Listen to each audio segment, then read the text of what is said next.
जी मैं बात करूंगी। तो फिर तुम क्या कहोगे? मैं पता नहीं, मैं कुछ भी करूंगी ना। नहीं, अगर मेरी बात सुनो, अगर वो नेपाल से है तो वो तुम्हारी बहन हुई ना। मेरा बहन से कोई नहीं है क्या? हाँ? बहन सबको बहन बना के काख में रखो।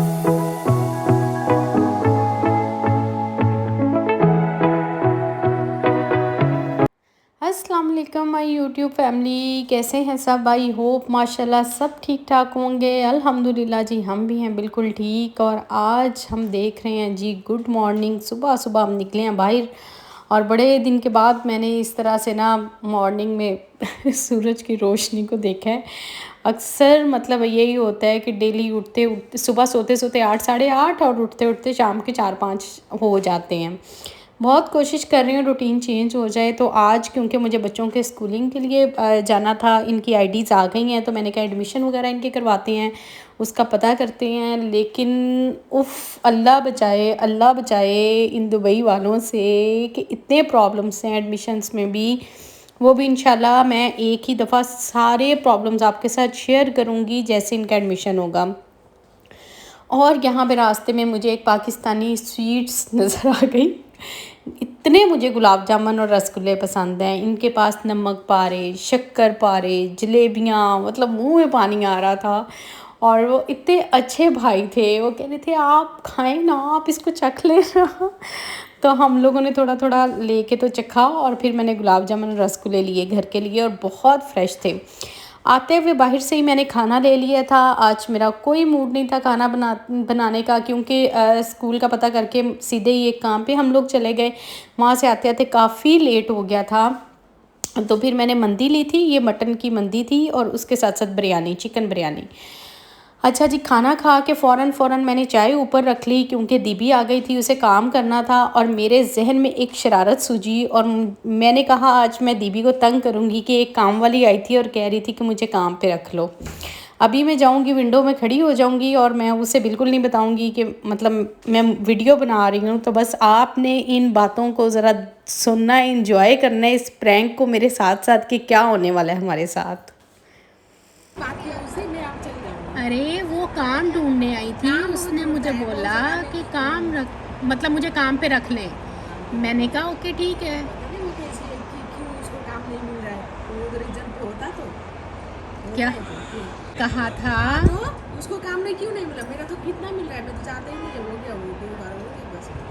अच्छा, नेपाल चली जाऊँ। नेपाल चली जाओगी? मेरा दिल कितना दर्द कर रहा है। क्यों? आप क्यों बात किया उससे? नहीं नहीं दीदी, नहीं आपने बात किया उससे। तो मैंने तो बात तो करनी थी ना जब वो आई। तो नहीं तो वो जब आके मुझे कहेगी कि मुझे काम पे रख लें, तो क्या मैं उससे बात नहीं करूं? पैसा कितना लेता है ये क्यों पूछना है आपको? कितना पैसा देना है आपको? मैं दिन भर बैठू इधर, सो जाऊं इधर? नहीं सोना नहीं, मैं नहीं। सो जाऊंगी इधर ही। दिन भर चाहिए, मैं इधर ही सो जाऊंगी। नहीं सोना नहीं है नहीं मुझे सोना ही इधर ही है। अच्छा फिर उसको रखूंगे ना रखूंगी ये बताओ? उसको रखिए, मैं सीधा नेपाल चले जाऊंगी। Bye bye. सीधा हाँ नेपाल? जी, मैं कल रात को चला जाऊंगी। बाय। अच्छा तो वो बेचारी को काम नहीं मिल रहा। हाँ तो उसको क्या ठेका लिया है क्या सबका काम के लिए? ये बात दीदी, ये बात मेरे होते हुए किसी और से बात करेगा तो मेरा दिल नहीं दुखता है? दुखता है हाँ दुखता है। उसने मुझे खुद मोबाइल दिया और उसने कहा कि आप इस नंबर पे मुझसे कांटेक्ट कीजिएगा। अगर आपको काम की ज़रूरत है मैं डेली आऊँगी, आपका अच्छे से काम करके जाऊँगी। तो मैंने कहा ओके ठीक है। ठीक है भी बोला, मतलब उससे तो बोलना था ना। ठीक है भी बोला, पहले बोली। दीदी पता क्या है, वो भी नेपाल से है। नेपाल से? हाँ। चलो नंबर दीजिए, मैं बात करूंगी। तो फिर तुम क्या कहोगे? मैं मतलब पता नहीं, मैं कुछ भी करूंगी ना। नहीं, अगर मेरी बात सुनो, अगर वो नेपाल से है तो वो तुम्हारी बहन हुई ना। मेरा बहन से कोई नहीं है क्या? हाँ? बहन सबको बहन बना के काख में रखूं क्या मैं? मैं नेपाल चली जाऊंगी। नेपाल चली जाओगी? हाँ, पक्की बात है? आपने दूसरे से बात किया, मैं चली जाऊंगी। मतलब मुझे किसी से बात भी नहीं करनी? मेरा कोई नहीं इस दुनिया में। नहीं दीदी, तुम्हें मैं कहीं नहीं जाने दूंगी, तुम ही काम करोगी। आपने बात किया क्यों? तो बात तो करनी थी, अब वो घर आ गई थी ना। बात नहीं करना चाहिए, एकदम बिल्कुल बात नहीं करनी चाहिए। और यहाँ से हमारा प्रैंक हो गया ख़त्म, क्योंकि ये मेरी बहुत ही प्यारी इंडियन फ्रेंड हैं आलिया, मेरे अपार्टमेंट में रहती हैं, और ये इंडियन डिश है पाव भाजी उन्होंने बनाई थी, तो वो लेके आई थी कि इसको टेस्ट करें कैसी है।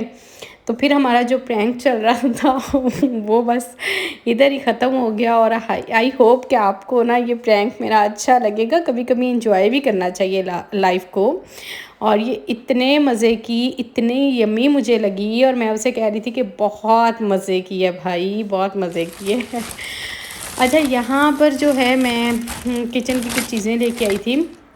मेरे जो पता नहीं क्यों मुझे यहाँ पे जितने भी मैं पकाने के लिए चम्मच लेके आती हूँ ना, मुझे पसंद नहीं आते। तो ये मुझे मैं गई थी रोला वाली साइड पे, जो शारजा रहते होंगे उनको पता होगा रोला वाली साइड पे। तो वहाँ से मुझे ये मिले थे, इनके पीछे रबड़ बैंड मतलब ऐसे ही लगा हुआ है, और ये क्योंकि होते सिलिकॉन का लगा हुआ है और ये गर्म नहीं होता। तो ये बहुत अच्छे थे, बहुत अच्छे मुझे लगे। तो फिर मैंने जो मतलब पड़े ही उनके पास ये हुए थे, लास्ट एक एक दो दो पीस पड़ा हुआ था। तो ये देखें रिज़नेबल प्राइस में मुझे मिल गए, तो मैंने फ़ौरन से ले लिए, क्योंकि मुझे वैसे भी चेंज करने थे। पहले मैं लेके आई, वो भी टूट गए, फिर एक सेट लेके आई, उसमें से भी मतलब वो दूसरे हैं तो वो नॉन स्टिक वाले हैं ना, तो वो ख़राब बहुत जल्दी हो जाते हैं, ये वाले ख़राब नहीं होते। तो इसलिए मुझे फिर जो जो अच्छा लगा मैंने एक दफ़ा में सब ले लिया कि बार बार मुझसे नहीं आया जाएगा। तो अभी मुझे जो पसंद आ रहा है, तो मुझे वैसे भी किचन की जब भी कुछ जाऊँ चीज़ें पसंद आती हैं तो मैं फ़ौरन से ले लेती हूँ। उसके बाद ये भी मैं आपको दिखाती हूँ कि इसमें मैं क्या क्या लेके आई थी। सबसे पहले तो जी मैं लेके आई थी ऑयल की बॉटल, क्योंकि जो मेरी पहली बॉटल मैं लेके आई थी, आई डोंट नो, मुझे नहीं पता कि वो किसने तोड़ दी, मुझे उसका बड़ा ही दुख हुआ। लेकिन फिर मैं एक और नई ले आई। वो मैं जब गई किचन में तो ऊपर से टूटी पड़ी थी। तब मैं सबसे पूछ रही हूँ कि ये किसने तोड़ी, तो कोई मतलब सब कह रहे हैं पता नहीं पता नहीं। तो शेयरिंग पे किचन का ये भी होता है कि आपके नुकसानात भी होते हैं, लेकिन आपको फिर कह नहीं सकते ना आप किसी को। और बस इसलिए फिर मैं चुप कर गई और मैं जाके नहीं ले आई, फिर मैंने किसी से कुछ भी नहीं कहा। और ये मुझे एक चाहिए था कार्ड्स के लिए, क्योंकि सब आईडीज़ आ गई थी, बाकी इधर के बैंक के कार्ड थे, मास्टर कार्ड, वीज़ा कार्ड, ये वो सब कुछ, पाकिस्तान का आईडी कार्ड। तो ये मैंने एक छोटा सा लिया था। उसके बाद मुझे ये बड़ा बाउल चाहिए था, क्योंकि आगे रमज़ान भी आ जाएगा आटा शटा गूँधने के लिए। तो मैंने कहा कि ये इसकी मुझे कैपेसिटी काफ़ी बड़ी लग रही थी, तो फिर ये मैंने लिया। एक मुझे अपने लिए ये बेकिंग ट्रे बहुत अच्छी लगी थी गोल्डन वाली, और एक मैंने ये ली। सब कुछ इतनी रिजनेबल प्राइसेस में मिल जाता है आपको कि आप अगर 8 से 10 दफ़ा चीज़ यूज़ करते हैं, वो ख़राब भी हो जाती है, आपको उसके फेंकने का कोई दुख नहीं होता, क्योंकि वो अपने पैसे पूरे कर जाती है। तो इसलिए यहाँ पे ये ना आप समझा करें कि बहुत ज़्यादा पैसे हैं, बहुत ज़्यादा अमीर हैं, तो इसलिए ये चीज़ें आ रही हैं। रिज़नेबल चीज़ें मिल जाती हैं, तो फिर जब भी जाते हैं कुछ ना कुछ ले आते हैं जो ज़रूरत की होती हैं।